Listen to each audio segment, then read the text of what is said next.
Assalamualaikum warahmatullahi wabarakatuh. Alhamdulillah, wassalatu wassalamu ala rasulillah amma ba'dah.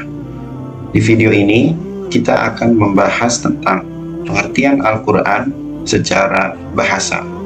Di dalam kitab-kitab, kita sering menemukan ada pengertian lughatan dan juga ada pengertian istilahan. Nah, di dalam kesempatan ini, kita akan membahas pengertian Al-Quran lughatan secara bahasa atau secara etimologi. Berkenaan dengan pengertian Al-Quran secara bahasa, kita akan membahas 5 pendapat ulama. Yang pertama adalah menurut Al-Lihyani. Beliau wafat tahun 215 Hijriah. Menurut Al-Lihyani, lafaz Al-Quran itu berasal dari kata qoro'a yang artinya membaca. Tasrifnya qoro'a yaqro'u Qur'anan. Maka lafaz Qur'anan itu berarti bacaan. Selanjutnya, kata Qur'anan ini dijadikan sebagai nama bagi kitab suci yang diturunkan kepada Nabi Muhammad Sallallahu Alaihi Wasallam. Pendapat ini didasarkan kepada diantaranya adalah Al-Quran Surah Al-Qiyamah ayat 17 sampai 18 yang bunyinya A'udzu billahi minasyaitonir rajim. Inna 'alaina jam'ahu wa qur'anah fa idza qara'nahu fattabi' qur'anah. Artinya, sesungguhnya kami yang akan mengumpulkannya di dadamu dan Qur'anah, dan kami yang akan membacakannya. Fa'idha qara'nahu, apabila kami telah selesai membacakannya, maka ikutilah Qur'anah, bacaannya itu. Jadi di sini menjadi dasar Qur'anah itu artinya bacaan. Kemudian pendapat yang kedua adalah menurut Al-Asy'ari. Beliau wafat tahun 324 Hijriah. Menurut beliau, kata Al-Quran itu berasal dari lafaz korona. Ini tapi bukan coronavirus itu ya. Nah, kata korona artinya adalah menggabungkan sesuatu dengan yang lain. Kata ini lalu dijadikan sebagai nama bagi kumpulan wahyu yang diturunkan kepada Nabi Muhammad Sallallahu Alaihi Wasallam. Pendapat ini juga didasarkan pada kenyataan bahwa surat-surat, ayat-ayat, huruf-huruf yang ada di dalam Al-Quran itu saling beriringan dan saling digabungkan.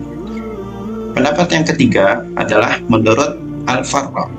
Menurut beliau, lafaz Al-Quran itu berasal dari kata qara'in, yang ini merupakan bentuk jamak dari lafaz qarinah yang artinya petunjuk atau indikator. Pendapat ini didasarkan pada kenyataan bahwa ayat-ayat Al-Quran saling membenarkan antara satu dengan yang lainnya, saling memberikan indikator, memberikan petunjuk antara satu dengan yang lainnya. Selanjutnya adalah pengertian Al-Quran menurut Az-Zujaj. Beliau wafat tahun 331 Hijriah. Menurut beliau, lafaz Al-Quran itu berasal dari kata al-qar'u yang kemudian mengikuti wazan fu'lanan yang artinya adalah al-jam'u atau kumpulan.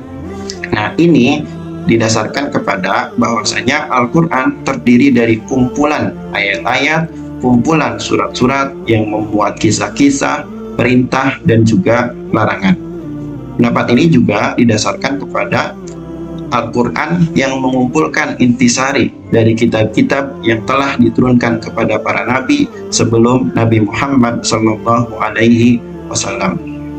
Yang kelima atau yang terakhir adalah pendapat menurut Asy-Syafi'i. Beliau wafat tahun 204 Hijriah. Menurut beliau, berbeda dengan ulama-ulama sebelumnya yang tadi. Kalau 4 ulama tadi mengatakan kata Al-Quran berasal dari kata tertentu yang kemudian berubah pola menjadi Al-Quran. Nah, sementara menurut Asy-Syafi'i, kata Al-Quran itu merupakan isim alam atau nama diri. Bahasa kitanya memang dari sononya.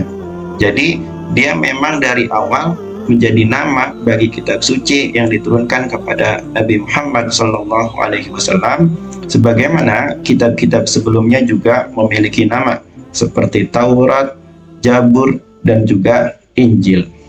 Nah, teman-teman sekalian, kita sudah membahas 5 pendapat ulama mengenai pengertian Al-Quran secara bahasa. Menurut Abu Syuhbah, dari 5 pengertian itu, yang paling kuat adalah pengertian menurut Al-Lihyani, dan ini juga merupakan pengertian yang paling masyhur, bahwasanya Al-Quran itu berasal dari kata qara'a yang artinya membaca, maka qara'a yaqra'u Qur'anan, Qur'anan artinya adalah bacaan. Demikian video kali ini, mudah-mudahan bermanfaat. Terima kasih. Assalamualaikum warahmatullahi wabarakatuh.